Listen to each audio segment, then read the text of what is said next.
Sudah menikah selama 11 tahun, pesinetron Giovanni Tobing dan istrinya, Dewi Aryani masih begitu mesra.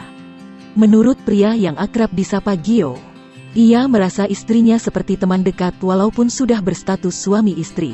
Gue tuh sama dia dari mulai dekat, nikah pacaran, sampai sekarang benar-benar kayak teman dekat. Enggak ada kayak pacaran wah heboh, tiba-tiba nikah 5 tahun terus kendor, kata Giovanni di kawasan Kebayoran Lama, Jakarta Selatan, Selasa, tanggal 18 Januari tahun 2022.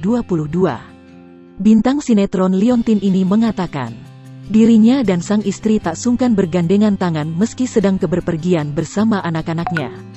Jadi benar-benar hampir 12 tahun menikah, gue ke mall bawa anak 4 tetap gandengan.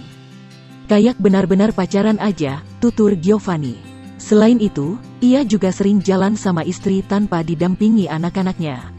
Apabila keduanya ingin pergi bersama, anak-anaknya dititipkan ke orang tua mereka.